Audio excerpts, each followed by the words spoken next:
Hello everybody, welcome to K Lakshminayeshwari YouTube channel. ఈ video తీసి 1 month అయింది, కానీ ఇప్పుడైతే పోస్ట్ అయితే పెడుతున్నాను. ఎందుకంటే నాకు చాలా ఇబ్బంది అయింది అనమాట. మా ఆయనకి నందాల జాబ్ రావడము, మేము లగేజ్ షిఫ్ట్ చేయడము, మళ్ళీ నేను అక్కడ ఉండలేక మళ్ళీ రిటర్న్ రావడము, ఇక్కడ లగేజ్ షిఫ్ట్ చేసి ఇళ్ళల్లో క్లీన్ చేసేసుకొని ఉండే సామాన్లన్నీ సర్దుకునేలోపు నాకైతే 1 మంత్ అయింది. ఇంకా నేను ఊరు వెళ్ళే ముందు మా ఊరు వెళ్ళానమాట. అక్కడ నేను చూసిన హ్యాపీనెస్ వాటినన్నిటిని మీతో షేర్ చేసుకుందామన్న ఉద్దేశంతో ఈ వీడియో అయితే పెడుతున్నాను అనమాట. ఆషాఢ మాసంలో వర్షాలు బాగా పడ్డాయి కదండి, అందుకనేసి పొలాలు కూడా చాలా బాగా పంట వచ్చేసింది. ఇన్ని రోజులు ఎండిపోయినట్టుగా పోడుబాడిపోయినట్టుగా పొలాలన్నీ నాకు ఇప్పుడు చాలా పచ్చగా అందంగా కనిపించేలోపు చాలా హ్యాపీగా అనిపించింది. వాటినన్నిటిని మీకు చూపిద్దామన్న ఉద్దేశంతో ఈ వీడియో తీసానమాట.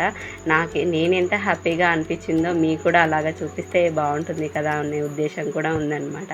అదీగాక మా పిల్లలు సేన్కి వెళ్ళారన్నారు అనేలోపు నాకైతే ఇంకా చాలా బాగా హ్యాపీగా అనిపించింది. పిల్లలు అక్కడికి వెళ్ళి చాలా బాగా ఆడుకుంటున్నారేమో.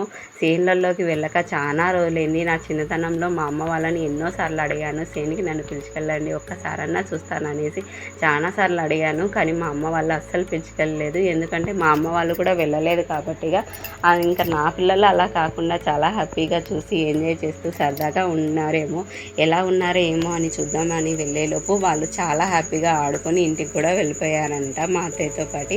ఇంకా చేసేది ఏం లేక మా బావ అయితే గడ్డి మందు కొడుతూ ఉంటే నేనైతే చూస్తూ ఉన్నాను. ఇంకా మా మామయ్య అయితే నిన్న వర్షానికి కొన్ని మొక్కలన్నీ వంగిపోయాయన్నమాట. ఆ వంగిపోయిన మొక్కలన్నీ ఇలాగా చక్కగా అయితే పేర్చుకుంటూ వస్తున్నాడు అనమాట. ఇలాగ చక్కగా పెడితే మొక్కజొన్న మొత్తము వంగకుండా చక్కగా వస్తుంది, పంట కూడా చాలా బాగా వస్తున్న ఉద్దేశంతో ఇలాగ చేస్తున్నారనమాట. రైతులు చేసే కష్టంలో చాలా ప్రతి ఒక్కరికి ఉపయోగపడుతుందండి. వీళ్ళు చేసే పనికి ఇంత అనేది విలువ కట్టలేమన్నమాట. అలాగే ప్రతి ఒక్క వృత్తిలోనూ ఎవరి జాబు వాళ్ళది, ఎవరి సంపాదన వాళ్ళది, ఏ జాబ్ని తీసిపెట్టనీకి లేదనమాట. ఇప్పుడు రైతులకి డబ్బు లేదు, ఏముంది వీళ్ళ దగ్గర అని ఒక రకంగా చూస్తున్నారంట. అది చాలా తప్పండి. నా ఉద్దేశంలో అలా అస్సలు లేదనమాట. ఇంకా రైతు మన కడుపు నింపుతున్నాడు, ఇంకా అంతకన్నా మించిన పెద్దవాళ్ళు ఎవరున్నారు అన్న ఉద్దేశంతోనే అనుకుంటూ ఉన్నాను నేను ఇప్పటికి కూడా. అదీ కాక ప్రతి ఒక్క జాబ్లోనూ ఎవరు చేసే పనిలో వాళ్ళకు చాలా కష్టం ఉంటుంది, సుఖం కూడా ఉంటుందండి. చాలామంది పట్టణాలలో ఉంటున్నారే కానీ వాళ్ళు సంసార జీవితం అస్సలు బాగుండట్లేదు.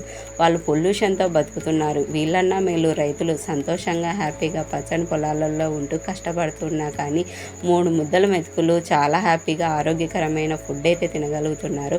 పట్టణాలలో ఉన్న వాళ్ళు కెమికల్స్తో కూడిన ఫుడ్, జంక్ ఫుడ్లు అవి ఇవి తిని చాలా అనారోగ్యమైన సమస్యలు తెచ్చుకుంటున్నారు. వేలకు ఖర్చు పెట్టి హాస్పిటళ్ళకి అక్కడ ఇక్కడ తిరుగుతూ ఉన్నారు. ఇంకా వాళ్ళకన్నా ఇంకా చెప్పాలంటే రైతులే చాలా అదృష్టవంతులని నా ఉద్దేశం అనమాట. మరి మీరేం అంటారో నాకైతే కామెంట్ సెక్షన్లో కామెంట్ చేయండి. ఇంకా మేమైతే సేన్లో కాసిన కొన్ని జాజిపూలు అయితే కొన్ని అయితే కోసుకున్నామన్నమాట. నాకు సేన్లోకి వచ్చిన తర్వాత ఇవన్నీ కోసుకోవడం అంటే చాలా ఇష్టం, కానీ సేన్లో వాళ్ళు ఏమంటారో ఏమో అన్న ఉద్దేశంతో నేను ఎప్పుడూ అసలు సేన్లలోకి ఎప్పుడైనా ఊరు బయట కనిపించినా కానీ చెయ్యి అయితే అస్సలు పెట్టను అనమాట. నేను మా తమ్ముడు ఎంత దూరంగా ఉంటామో, మా చెల్లెలు మాత్రము మాకైతే ఇద్దరికీ ఆపోజిట్ అనమాట. చేన్లు కనిపించాయంటే చాలు ఆ చేన్లలో వాళ్ళకి డుంకి కొట్టైనా కానీ వాళ్ళతో ఆ మాట ఈ మాట చెప్పి కొన్నైనా కోసుకొని వచ్చే రకం అనమాట. తను అలా మాటకారనమాట. తనలాగా ఉంటే చాలా బాగుంటుందని కూడా ఒక్కోసారి అయితే నాకైతే అనిపిస్తూ ఉంటుంది. ఇంకా మా ఆయన అయితే నిమ్మ తోటకు కూడా పిలుచుకెళ్ళారు మమ్మల్ని. నిమ్మ తోటలో నిమ్మకాయలు ఉన్నాయేమో కోసుకుందామని వెళ్తే అస్సలు లేవు అనమాట. ఇవి ఎండాకాలమే చాలా బాగా పూస్తాయన్నమాట. పూలు బాగా పూస్తాయి, కాపు కూడా చాలా బాగా వస్తుంది. ఇప్పుడు వర్షాకాలంలో కాపల్లా తగ్గిపోయింది. అది కాక నిన్న గాలేటికి అంతా మొత్తం అన్ని నిమ్మకాయలన్నీ కింద పడినాయంట. అన్నీ తీసుకొని పోయారు, కొన్నే ఉన్నాయన్నమాట చెట్టుకు కూడా. మా మామయ్య ఎండాకాలము నిమ్మకాయలు కొనిపోతారు కాబట్టిగా మాకు నిమ్మకాయలు అస్సలు కొదవే లేదనమాట. ప్రతిరోజు నిమ్మకాయ రసం చేసుకొని బాగా అయితే హ్యాపీగా అయితే తాగేస్తున్నాము. ఎండాకాలం వల్ల మాకైతే చాలా బాగుంటుంది ఇలాగా నిమ్మకాయలు కోసుకొని రసం చేసుకొని తాగడము. ఇంకా చెట్టు మీద కాయలు ఏమన్నా కొన్ని ఉన్నాయేమో అని చూస్తే ఆడాడ కొన్ని అయితే కనిపించాయన్నమాట. నేను మా తోడుకోడలు మా ఆడపిల్ల ముగ్గురం అయితే మేము కోసుకొచ్చిన వాటినన్నింటినీ అంటే తలా కొన్ని భాగాలుగా చేసుకొని ఇలాగైతే నిమ్మకాయలని జాజిపూలని అన్నీ అయితే తీసుకున్నామన్నమాట. ఇంకా ఇప్పుడు ఆషాఢ మాసం కావడంతో ఇంకా కొంచెము గోరింటాకు ఉందనేసి మాకు చెట్టు కనిపించింది. ఇంక ఇదే ఛాన్స్లే, దొరికిందే ఛాన్స్ అనేసి గోరింటాకు చెట్టుకునే ఆకల్లా కోసేసాము అనుకుందాము.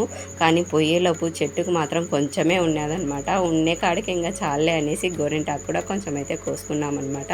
నాకైతే చాలా అంటే చాలా హ్యాపీగా అనిపించింది. ఈరోజు ఎంత హ్యాపీగా ఉందంటే అంత హ్యాపీగా ఉంది. చేనులోకి వెళ్ళి ఇవన్నీ కోసుకొని నేనైతే ఇంటికి తెచ్చేలోపు నేనేదో సాధించినంత హ్యాపీగా అనిపించింది. మనసుకు కూడా చాలా ప్రశాంతంగా అనిపించింది. ఇంకా పల్లెలలో ఉండేవాళ్ళు చాలా ప్రశాంతమైన వాతావరణంతో చాలా హాయిగా బతుకుతున్నారని కూడా నాకైతే అనిపించిందండి. ఓకే అండి, ఈ వీడియో కనుక మీకు నచ్చినట్లయితే లైక్ చేసి సబ్స్క్రైబ్ చేసుకోవడం అస్సలు మర్చిపోకండి. ఇంకా మా ఆడపిల్ల వచ్చిందనేసి మధ్యాహ్నం మా బావ వాళ్ళ ఇంట్లో భోంచేసేసుకొని ఇంకా నైట్కి అయితే మా ఆడపిల్లని ఇంటికి పిలుచుకొచ్చి జొన్న రొట్టె, చికెన్, రైస్ అయితే చేసి పెట్టాను. మా చిన్నోడు నిద్ర వస్తుంది, రా మమ్మీ పడుకుందిరా అని నా దగ్గరికి అయితే వచ్చేసాడు. కొద్దిసేపు ఉన్నానా, వాళ్ళందరూ భోంచేసిన తర్వాత అన్నీ క్లీన్ చేసేసుకొని పడుకుంటాను నేను.